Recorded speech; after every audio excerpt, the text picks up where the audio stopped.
예, 여러분 안녕하십니까. 1773일 되는 미국 대선 심리 시민들의 행동입니다. 오늘 6월 13일 목요일입니다. 윤석열 대통령이 헌법재판소의 마지막 최후 변론 일입니다. 단 8번 심리를 하고 대통령의 정치적 생명을 끊겠다 하고 있습니다. 헌법재판소가. 있을 수 없습니다. 잡범들도 심리 이렇게 안 합니다. 이재명이 보세요. 조국이 보세요. 하우나 보세요. 민주당에 있는 인간들, 윤석열 대통령처럼 저렇게 짧은 시간에 가혹하게 재판받은 사람 누가 있습니까? 대한민국 정치인 중에 그렇게 윤석열 대통령처럼 심리받고 재판받는 사람 누가 있습니까? 아무도 없습니다. 박근혜 대통령도 17번 심리를 했습니다. 이런 일들이 대한민국에서 일어나면서 대한민국 법조인들이 할 말이 많아서 현직 춘천지검장 이영림이라는 여성분이 일제시대 때도 이렇게 재판 안 했다. 일본 재판관들도 그 조선 총독 이토 히로부미를 저격해서 가게 만들었던 안중근 의사도 최후 변론 하고 싶은 대로 말하라고 그 시간을 다 줬습니다. 안중근 의사는 무려 1시간 30분 동안 마지막 최후의 변론을 했다며. 그런데 윤석열 대통령이 헌재에서 딱 3분만 발언하게 해주라니 그것도 하지 마라. 누가? 문형배가. 저는 제가 볼 때 이 문형배는 법관의 자격이 없는 놈입니다. 왜 그러냐?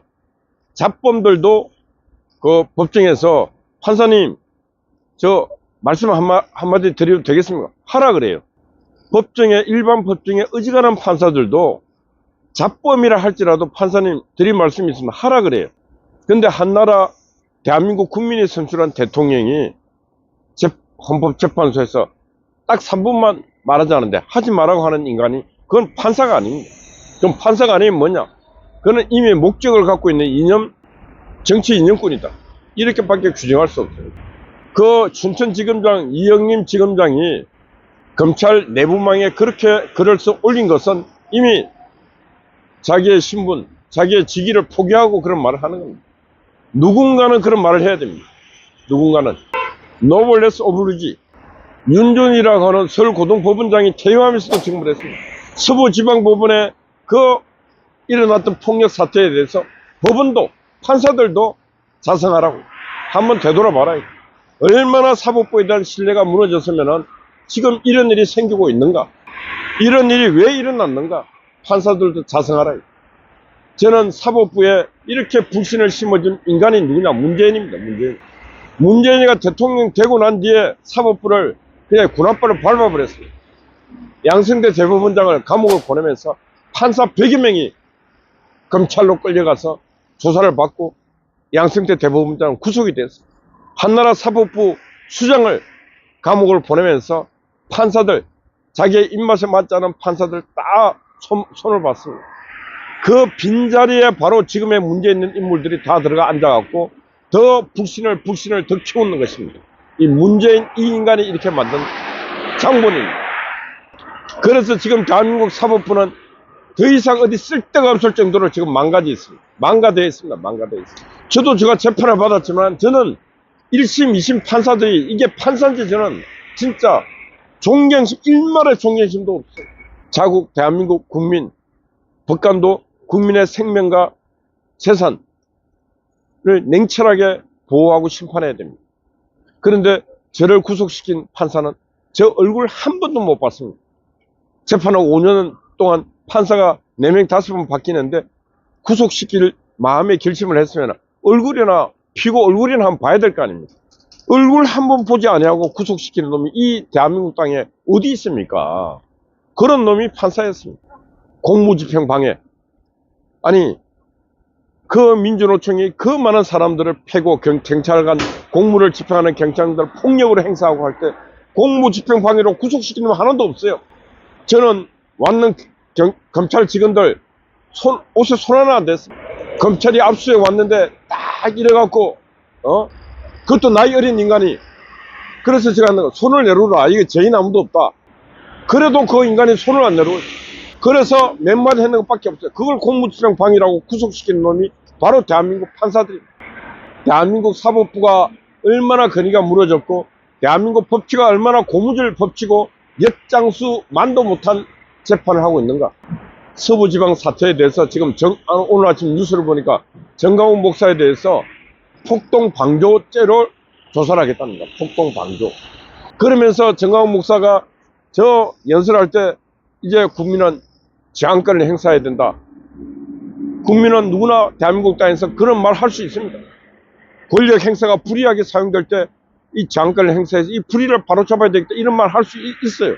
그걸 별개로 일어난 사건에 대해서 접목을 해서 내란을, 폭동을 방조한 책임을 묻겠다. 말도 안 되는 짓을 하고 있습니다. 말도 안 되는 짓. 이게 지금 대한민국 땅에서 일어나고 있는 현상입니다.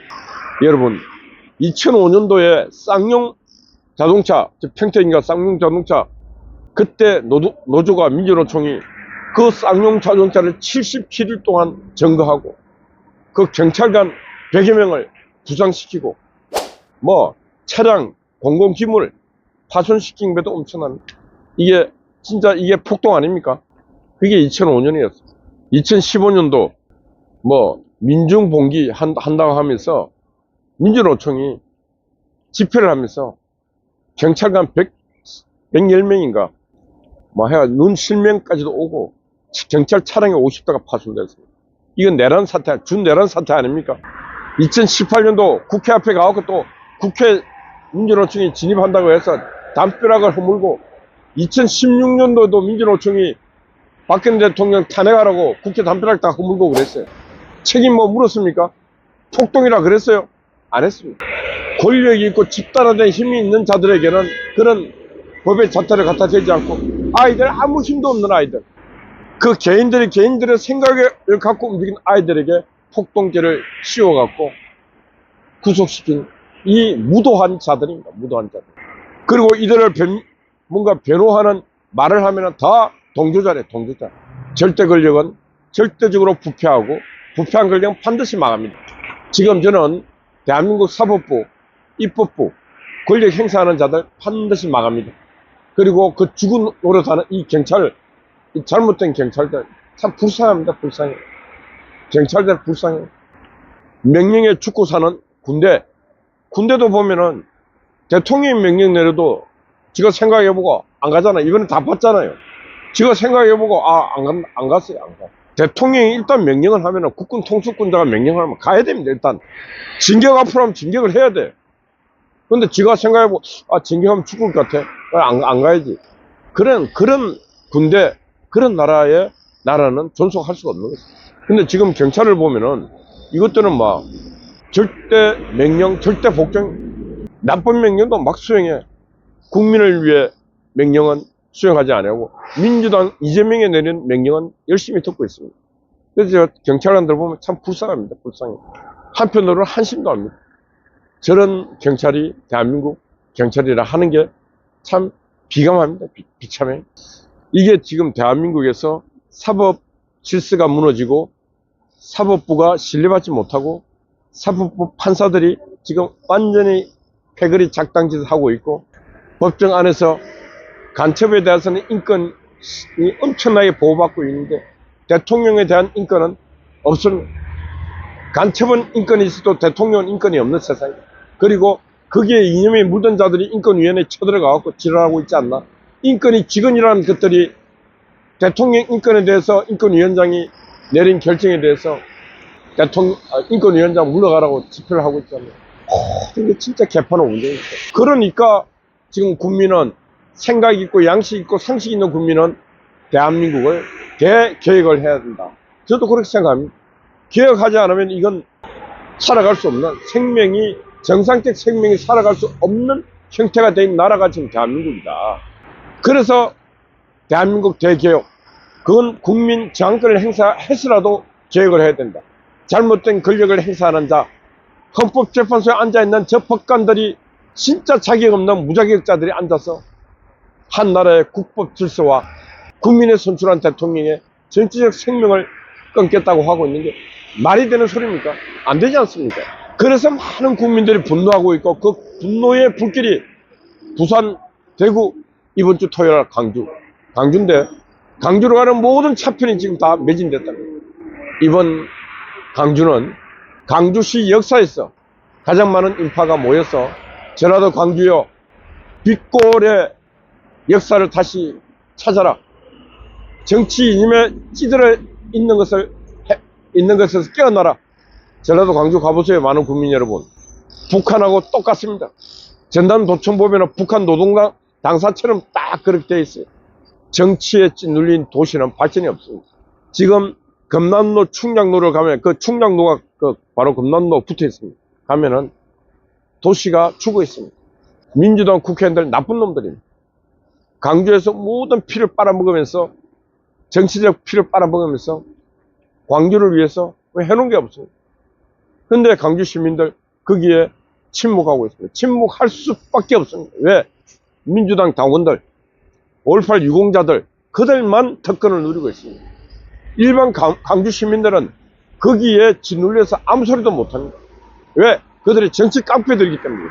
그래서 이번에 전국에서 가는 많은 시민들이요, 광주에 가서 광주의 실상을 보시고 광주의 자유의 숨결을, 자유의 햇빛을 광주에 불어넣고 와야 하는 것입니다.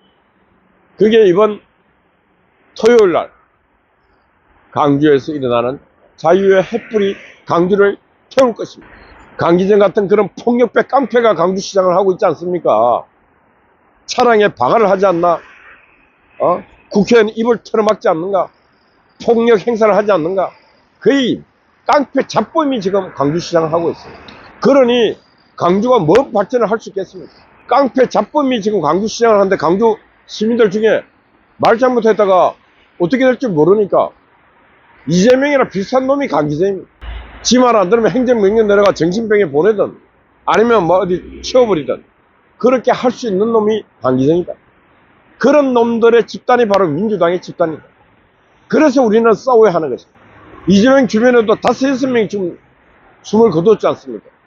윤석열의 나라에 죽은 사람이 있습니까? 문재인의 나라에는 죽은 사람이 되게 많아요. 검사도 죽고 장군도 죽고 많은 사람이 죽어갔습니다. 이재명 측근들도 죽고. 여러분, 그런 나라에 살고 싶습니까? 아니지 않습니까? 마음껏 내가 이 세상에 천부의 생명을 받은 그 가치를 갖고 인생 사는 날까지 보람있게 살고 싶은 게 인간의 기본 욕구 아니겠습니까? 그러나 이재명의 나라, 문재인의 나라, 그들의 나라가 올 때 그런 기본적 삶을 누릴 수가 없는 것입니다. 그런 행복을 추구할 수가 없습니다. 헌법에 있는 행복 추구권은 그냥 선언적 규범일 뿐입니다. 그래서 우리는 지금 저항하고 있고 이래 쓰는 것입니다. 헌법재판관 우리 이영림 춘천지검장이 말했듯이 일본 재판관보다 못한 헌법재판관들, 정신 차려야 됩니다. 정신 차려야 됩니다. 오늘 8차 변론 마치면서 오늘 종결하지 말고 변론 기일 추가해서 대통령에게 기회를 더 줘야 됩니다. 그래야 헌법재판소의 신뢰를 다시 한번 찾을 수 있다. 그런 말씀 드립니다. 오늘 제목, 일본 재판관들보다 못한 헌법재판관들, 일본 재판관들보다 못한 헌법재판관들, 일본 판사들보다 못한 헌법재판관들. 어젯밤에는 감옥살인이 또 수고하셨습니다. 우리 미경님, 파워, 아웃스파이 각신님 여러분 파이팅입니다. 우리 송아지도 파이팅입니다. 감사합니다.